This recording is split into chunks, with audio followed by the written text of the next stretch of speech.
तो फ्रेंड्स, इससे पहले हम लोगों ने 5 तक क्वेश्चन देखा, ठीक है। ये 15.2 है, तो यहाँ पे हम लोग 6 से जो भी है इसमें 15.2 में वो सब कुछ यहाँ पे देख लेंगे, ठीक है।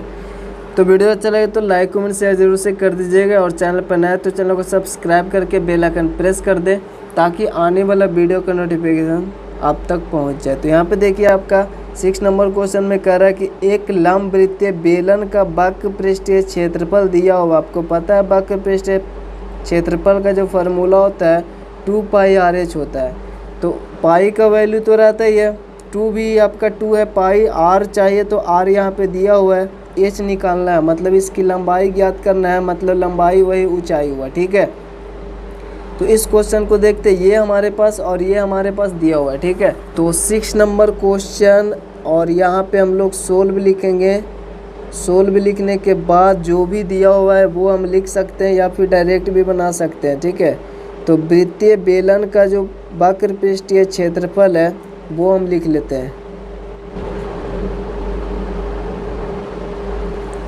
सेंटीमीटर स्क्वायर है, ठीक है। बेलन का वक्र पृष्ठीय क्षेत्रफल 1760 सेंटीमीटर स्क्वायर है, और त्रिज्या हमारे पास है, यानी कि r दिया हुआ है, त्रिज्या को हम डिनोट करते हैं r से, वो है 14 सेंटीमीटर, ठीक है। अब हमें निकालना है ऊंचाई। तो हमें पता है बेलन का जो पृष्ठीय क्षेत्रफल होता है वो होता है 2πr/h, ठीक है। अब 2πr/h होता है, और वो दिया हुआ है बेलन का वक्र पृष्ठीय क्षेत्रफल ये है, और बेलन का वक्र पृष्ठीय क्षेत्रफल हमारे पास दिया हुआ है 1760 सेंटीमीटर स्क्वायर, ठीक है। अब यहाँ पे h निकालना है, तो हम लोग इसको इधर ले जाएंगे, सब गुना में है ना, तो h यहाँ पे रहने देंगे, और यहाँ पे आ जाएगा 1760 सेंटीमीटर स्क्वायर बटा में यहाँ पे आ जाएगा 2πr। अब सबका वैल्यू यहाँ पे रख देंगे, ये h बराबर हुआ, ऊपरे तो हमारा 1760 सेंटीमीटर स्क्वायर ही रहेगा, ठीक है। और नीचे हमारे पास 2, और पाई का वैल्यू होता है 22/7, r हमारा दिया हुआ है ना 14 सेंटीमीटर है, ये सेंटीमीटर में है, और बाकी ये सब तो ऐसे है 2π, ये सेंटीमीटर में है, ठीक है। अब सेंटीमीटर से स्क्वायर काटेंगे तो सेंटीमीटर ऊपर बच जाएगा, ठीक है, यानी h का वैल्यू सेंटीमीटर में ही आएगा। तो h बराबर यहाँ पे 7 दूनी हम लोग 14 काट देंगे, ओके। अब यहाँ पे देखिए 22 दूनी 44, 44 दूनी 88, यानी 1760 सेंटीमीटर स्क्वायर ऊपर है, और यहाँ पे बचा 22 दूनी 44 दूनी 88 सेंटीमीटर बचेगा। सेंटीमीटर स्क्वायर से सेंटीमीटर कटेगा तो सिर्फ सेंटीमीटर बचेगा ना, यह स्क्वायर है मतलब सेंटीमीटर गुना सेंटीमीटर, और नीचे 1 सेंटीमीटर, तो कटेगा तो ऊपर तो 1 रहेगा ही ना। अब इसको हम लोग छोटा कर देते हैं, वैसे डायरेक्ट तो हम इसको काटेंगे, बट यहाँ पे इतना आपके पास पहाड़ा याद नहीं होगा शायद। तो 44 दूनी 88, और इसको भी 2 से काटेंगे तो 8 दूनी 16, 17 में 16 जाएगा, 1 बचेगा, 1 और 6 16 होगा, तो 8 दूनी 16, सुनना है तो 16 उतार देंगे। तो 2 बार में काटा तो ऊपर 880 ऊपर में बचा, नीचे 44 बचा, ठीक है। और ये हमारे पास सेंटीमीटर में है, और ये हम वैसे तो अब बचा सिर्फ सेंटीमीटर ये, ठीक है, ये बचा, ठीक है ना।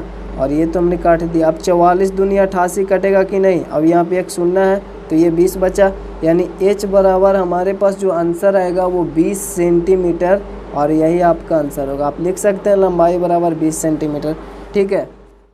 अब हमारे पास 7 नंबर क्वेश्चन है, एक बेलन का व्यास 28 सेंटीमीटर है, ठीक है।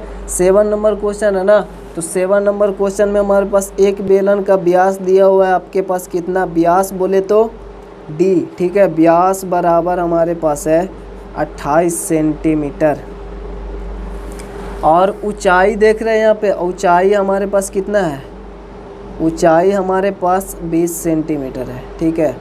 तो हमें क्या क्या चाहिए, चूँकि देखिए पहला में बोल रहा है बेलन के वक्र पृष्ठीय क्षेत्रफल मतलब 2πr/h निकालना है, तो r चाहिए और h चाहिए, ठीक है ना। तो r तो इससे निकल ही जाएगा, चूँकि व्यास हमारे पास कितना है, व्यास है हमारे पास 28 सेंटीमीटर, ठीक। तो यहाँ पे देखिए 7 नंबर क्वेश्चन था। एक्चुअली क्या है ना, वीडियो में मतलब कुछ ऐसा हो गया था जिसके कारण कट गया, मतलब स्टोरेज फुल हो गया था, तो यहाँ पे फिर से यहाँ पे तो हम लोग बना रखे थे लेकिन वो सेव नहीं हुआ। तो यहाँ पे देखिए व्यास ये ऊंचाई ये था, ठीक है। व्यास यहाँ पे दिया हो तो हमें त्रिज्या पता है कि व्यास का आधा होता है, तो त्रिज्या निकालना अर्थात r बराबर व्यास का आधा करेंगे तो 14 सेंटीमीटर निकल जाएगा, ठीक है। पहला हम बोला बेलन के बक पृष्ठ का क्षेत्रफल, तो उसका फार्मूला होता है 2πr/। 2 का वैल्यू ये रहा 22/7, r यहाँ पे 14, h हमारे पास 20 दिया हुआ है, ठीक है ना, दिया हुआ है। तो इस 7 दूनी 14 हमने काट दिया, 22 दूनी 44 दूनी 88 और गुना 20 करेंगे तो 8 दूनी 16, बाकी में 8 दूनी 16, बाकी 17, 1760 सेंटीमीटर, ये आपका आंसर होगा, ठीक है। दूसरा में बोल रहा है बेलन का संपूर्ण पृष्ठीय का क्षेत्रफल निकालना है, तो उसका फार्मूला होता है 2πr इंटू में r प्लस h होता है, ठीक है। तो पाई का वैल्यू तो ठीक है 2, ठीक है, r तो 14 है, इंटू में 14 प्लस यहाँ पे 20 हो जाएगा कि नहीं। अब यहाँ पे देखिए 7 दूनी 14 काटेंगे, 22 दूनी 44 दूनी 88 हो जाएगा, और ये 20 और 14 जोड़ेंगे तो 34 होगा। ब्रैकेट का मतलब गुना होता है, तो 88 गुना 34 करेंगे, तो इसको गुना करने का सबसे यहाँ पे आसान तरीके से हमने किया था। यहाँ पे हमें 88 प्लस 34 से गुना करना है, तो 88 34 को हम लोग यहाँ पे 30 प्लस 4 के रूप में लिख देंगे, तो 30 88 से गुना करेंगे, 8 24 के 4 बाकी हाथ में 2, 8 24 बाकी हाथ में 2 था 26, सुनना था सुनना दे दिया। अब 88 4 में भी गुना कर देंगे, तो 8 32 के 2 बाकी हाथ में 3, 8 32 35, अब दोनों का आपस में जोड़ देंगे। अब डायरेक्ट भी कर दे तो उतना ही आता है, 2 0 में जोड़ेंगे 2 ही आएगा, 5 4 9 और 6 3 9, और यहाँ पे 2 का 2 ही रहेगा, ठीक है। 3 अंक इधर हो गया, 3 अंक इधर, 2 बच गया, यानी 29 92 इतना सेंटीमीटर आपका यहाँ पे आंसर हो जाएगा, ठीक है। तो अब 8 नंबर क्वेश्चन में वर्णन कीजिए कि दाईं तरफ दी गई आकृतियाँ किस प्रकार एक समान है और किस प्रकार एक दूसरे से भिन्न है, ठीक है। तो किस डिब्बे का पार्श्व पृष्ठ क्षेत्रफल अधिक, तो देखिए यहाँ पे सबसे पहले किस प्रकार समान होगा, तो इसकी जो ऊंचाई है वही इसकी ऊंचाई है, और किस प्रकार भिन्न होगा, तो ये एक बेलन है और ये एक घन है, ठीक है, इस प्रकार भिन्न होगा। और डिब्बे का पार्श्व पृष्ठ क्षेत्रफल, पार्श्व मतलब चारों तरफ, सामने से जो दिख रहा है चारों तरफ निकालना है, मतलब इसका वक्र पृष्ठ क्षेत्रफल होगा, ठीक है, वही पार्श्व पृष्ठ क्षेत्रफल होगा, चारों तरफ निकालना है। इसका चारों तरफ 1 2 3 4 इसका होगा, 4 सरफेस एरिया जो होगा उसका एरिया निकाल देना है, यानी चारों दीवारों का क्षेत्रफल जो हमने देखा, यानी पार्श्व पृष्ठ क्षेत्रफल मतलब वही बात होता है, ठीक है। तो इसका 4a² होगा, क्योंकि इसका जो इतना क्षेत्रफल होगा, सपोज ए भुजा मानेंगे ए, तो a गुना a² होगा, एक वर्ग का, ठीक है, ये एक्चुअली वर्ग ही है, तो 1 वर्ग 2 3 4 वर्ग होगा, पार्श्व मतलब 4 वर्ग होगा, तो 4a², वैसे भी इसका फार्मूला होता है, यानी 4 गुना भुजा स्क्वायर भी बोल सकते हैं, ठीक है।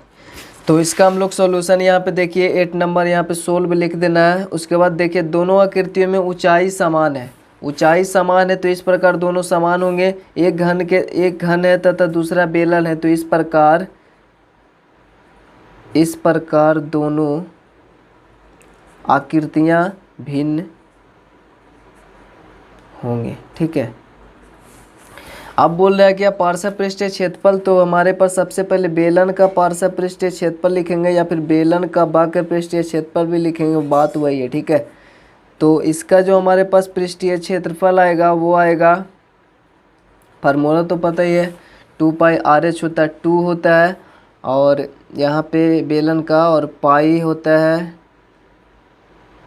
2π, 22/7 पाई का वैल्यू होता है, और r हमारे पास यहाँ पे कितना होगा, चूँकि अगर हम देखें तो जो आपका अब में मतलब इस प्रकार से हमने फिगर देखा,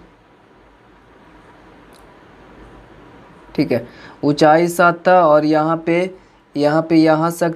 से यहाँ तक 7 था, तो इसकी मतलब पूरा यहाँ पे 7 दिया हुआ है, तो त्रिज्या मतलब इसका आधा होगा, ठीक है। इस प्रकार से गोला है, टोटल 7 दिया हुआ है, तो आधा त्रिज्या अगर देखें तो 3.5 होगा, ठीक है, 3.5 और गुना ऊंचाई तो 7 ही रहेगा, तो 3.5 दूनी 7 यहाँ पे काटेंगे, 2 से 2 कटेगा, और 7 गुना 22 बचा, तो 7 दूनी 14 के 4 बाकी हाथ में 1, 7 दूनी 14 के 15, 154 सेंटीमीटर में है, तो सेंटीमीटर स्क्वायर होगा। उसी प्रकार से अगर हम लोग घन का निकालेंगे, तो घन का पार्श्व पृष्ठीय क्षेत्रफल क्या होगा, तो चूंकि हमें पता है जो घन होता है उसका पार्श्व का मतलब जो चारों तरफ हुआ वो, ठीक है, चारों तरफ हुआ वो उसका, तो यहाँ पे 1 2 3 पीछे होगा, फिर ये इधर 4 होगा चारों तरफ, ठीक है। तो 4 भुजा स्क्वायर होगा, चूँकि एक घन जो होता है वो वर्ग होता है, वर्ग का क्षेत्रफल भुजा स्क्वायर होता है, ठीक है। तो ऐसा भुजा की को 4 को यहाँ पे दिख जाएगा चारों तरफ, तो 4a² भी लिख सकते हैं अगर भुजा को a हम समझे तो, ठीक है। तो यहाँ पे 4 गुना भुजा स्क्वायर, भुजा तो हमारे पास 7 था, 7 का स्क्वायर 49, 49 और 4 में गुना करेंगे, इसको 50 मान के भी गुना कर सकते हैं। वैसे यहाँ पे 49 है तो 9 चौ 36 और 4 चौ 16 और बाकी में 3 था, 19 हो गया। ठीक है, 9 चौ 36 के 6 बाकी में 3 था तो यहाँ पे हो गया 196 सेंटीमीटर स्क्वायर। अब इसको अगर देखें तो ये दोनों में सबसे ज़्यादा तो यही है, तो यहाँ पे होगा घन का पार्श्व पृष्ठीय क्षेत्रफल अधिक है। ठीक है, तो उम्मीद करते हैं आपको इतना क्लियर हो गया होगा। तो हम लोग यहाँ पे वीडियो को एंड करते हैं और मिलते हैं आपसे नेक्स्ट वीडियो में। तब तक ले जय हिंद, जय भारत।